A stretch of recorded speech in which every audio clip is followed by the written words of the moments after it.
नमस्कार। सीधे मुद्दे पर आते हैं। आज की इस खास चर्चा में हम महाराष्ट्र के नासिक के पास मौजूद एक ऐसी जगह की बात करने वाले हैं जो सच में बहुत रहस्यमयी है। हम त्र्यंबकेश्वर की गहराइयों में उतर रहे हैं। देखिए, ये कोई आम पत्थरों का ढांचा नहीं है, बिल्कुल नहीं। ये सदियों पुरानी कथाओं, अटूट आस्था और ऐसे अनुष्ठानों का एक जीता जागता केंद्र है जो आज भी उसी ऊर्जा के साथ किए जाते हैं। तो चलिए इस सफर को शुरू करते हैं।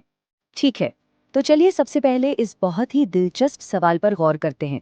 जरा सोचिए, एक प्रकाश का अनंत स्तंभ, एक श्रापित गाय और भारत की दूसरी सबसे बड़ी नदी, इन तीनों के बीच आखिर क्या कनेक्शन हो सकता है? कोई अंदाजा है? सुनने में किसी एकदम जादुई पहेली जैसा लगता है ना? लेकिन यकीन मानिए, त्र्यंबकेश्वर की पूरी कहानी इन्हीं तीन धागों से बुनी गई है। आज के इस विश्लेषण में हमारी यात्रा इन 5 खास पड़ावों से होकर गुजरेगी। पहले ब्रह्मांडीय उत्पत्ति, फिर वहां की भौगोलिक कथाएं, वास्तुकला और वैभव, पवित्र अनुष्ठान और आखिर में एक आम यात्री के लिए कुछ जरूरी और व्यवहारिक जानकारी। तो सबसे पहले बात करते हैं ब्रह्मांडीय उत्पत्ति की। शुरुआत करते हैं एक बहुत ही विशाल, एकदम ब्रह्मांडीय स्तर की कहानी से। शिव पुराण के अनुसार एक बार भगवान ब्रह्मा और भगवान विष्णु के बीच इस बात पर बहस हो गई कि दोनों में श्रेष्ठ कौन है। अब इस विवाद को सुलझाने के लिए भगवान शिव तीनों लोकों को चीरते हुए एक अनंत प्रकाश स्तंभ के रूप में प्रकट हुए। एक ऐसा अग्नि स्तंभ जिसका कोई और छोर नहीं था। विष्णु जी ने तो हार मान ली, पर ब्रह्मा जी ने कह दिया कि उन्हें इसका अंत मिल गया है, जो कि सच नहीं था। इस झूठ पर शिव जी अपने असली रूप में आए, ब्रह्मा जी को श्राप दिया और वहीं ज्योतिर्लिंग के रूप में हमेशा के लिए स्थापित हो गए। है ना अद्भुत? अब यहाँ जो सबसे दिलचस्प बात है वो मैं आपको बताता हूँ।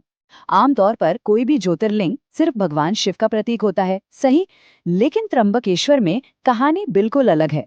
यहाँ एक छोटे से गड्ढे, जिसे गुहा कहते हैं, उसके अंदर 3 मुख हैं। और ये तीनों मुख ब्रह्मा, विष्णु और महेश, तीनों का एक साथ प्रतिनिधित्व करते हैं। मतलब पूरे भारत में ऐसी अनूठी विशेषता आपको और कहीं नहीं मिलेगी। ब्रह्मांडीय देवताओं की दुनिया से निकलकर अब जरा धरती के भूगोल की ओर चलते हैं, यानी हमारी भौगोलिक कथाएं। ब्रह्मगिरी पर्वतों की कहानी बड़ी ही रोचक है। ऋषि गौतम यहाँ अपनी पत्नी अहिल्या के साथ रहते थे। एक बार वहां भयंकर सूखा पड़ा, पूरे 24 साल तक। ऋषि अपनी तपस्या से बारिश कराते और सबको खाना खिलाते, लेकिन बाकी देवताओं और ऋषियों को उनसे ईर्ष्या होने लगी। उन्होंने क्या किया? एक गाय को उनके खेत में भेज दिया। जब ऋषि ने उसे भगाना चाहा तो उस गाय ने वहीं मरने का नाटक कर लिया। और पता है वो गाय कौन थी? वो देवी पार्वती की सखी जया थी, जिसने गाय का रूप लिया था। अब गो हत्या के पाप से बचने के लिए गौतम ऋषि ने शिव जी की घोर तपस्या की, ताकि वो गंगा को धरती पर ला सके। और इसी तपस्या का नतीजा है पवित्र गोदावरी नदी का जन्म। ब्रह्म पुराण में लिखे भगवान ब्रह्मा के ये शब्द देखिए: अब तुम शांत हो, खुशी से जाओ और वो सब करो जो सबके कल्याण के लिए हो। इन शब्दों में कितना गहरा सम्मान और शांति छिपी है। ब्रह्मा जी ने गंगा से यही कहा था, और आज उसी जलधारा को हम गोदावरी के नाम से जानते हैं। भारत की दूसरी सबसे लंबी नदी, जिसे पूरे गर्व के साथ दक्षिण की गंगा भी कहा जाता है। चलिए, अब पहाड़ों और नदियों की बातों से आगे बढ़ते हैं और आते हैं वास्तुकला और वैभव पर। आइए आगे बढ़ते हैं और देखते हैं कि इसका इतिहास कैसे आकार लेता है। पौराणिक कथाओं के बाद अगर आधुनिक ढांचे की बात करें तो इसे तीसरे पेशवा बालाजी बाजीराव ने 1755 से 1786 के बीच बनवाया था। और इसके पीछे की कहानी बड़ी मजेदार है। पेशवा ने शर्त लगाई थी कि ज्योतिर्लिंग के पास वाला पत्थर अंदर से खोखला है या नहीं। वो शर्त हार गए और उसी के प्रायश्चित में उन्होंने ये भव्य मंदिर बनवाया। लेकिन इतिहास का एक काला पन्ना भी है। 1818 में ब्रिटिश सेना ने इस मंदिर पर हमला किया और शिवलिंग पर सजा हुआ बेशकीमती नासक हीरा लूट लिया। बिल्कुल दुर्भाग्य से ऐसा ही हुआ था। अगर आप आज इस मंदिर को देखेंगे ना, तो ये काले बेसाल्ट पत्थर से बनी नागरा शैली की वास्तुकला का एक बेहद शानदार नमूना है। मंदिर में 3 बहुत ही पवित्र जलकुंड हैं: बिल्व तीर्थ, विश्वनंद तीर्थ और मुकुंद तीर्थ। और सबसे चौंकाने वाली चीज वो है स्वर्ण मुकुट। माना जाता है कि ये मुकुट सीधे पांडवों के जमाने का है। इसमें हीरे, पन्ने और न जाने कितने बेशकीमती पत्थर जड़े हैं। और अच्छी बात यह है कि आज भी हर सोमवार की शाम 4 से 5 बजे के बीच इसे शिवलिंग पर प्रदर्शित किया जाता है।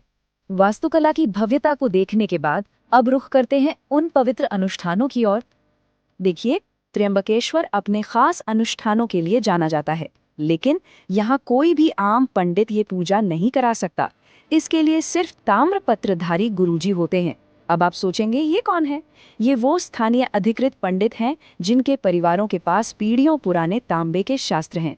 मंदिर में पूजा कराने का कानूनी और पैट्रिक जन्मसिद्ध अधिकार सिर्फ और सिर्फ इन्हीं के पास है। अगर अनुष्ठान का पूरा आध्यात्मिक लाभ चाहिए तो इन्हीं गुरुजी का मार्गदर्शन सबसे अहम माना जाता है। और ये प्रक्रिया बहुत ही शानदार तरीके से हमें समझाती है कि यहाँ की सबसे मशहूर काल सर्प दोष पूजा आखिर काम कैसे करती है। ये कोई छोटी मोटी पूजा नहीं है, ये एक पूरी स्टेप बाय स्टेप प्रक्रिया है। सबसे पहले कुशावर्त कुंड में स्नान और संकल्प होता है। उसके बाद बाधाएं दूर करने के लिए गणपति बाप्पा की पूजा, फिर ग्रहों की शांति के लिए कलश और नवग्रह स्थापना। इसके बाद मुख्य रूप से नाग देवता को पूजा जाता है। फिर पूर्वजों की शांति के लिए पिंडदान होता है और आखिर में शिव जी को प्रसन्न करने के लिए एक भव्य महारुद्राभिषेक, एकदम संपूर्ण विधि।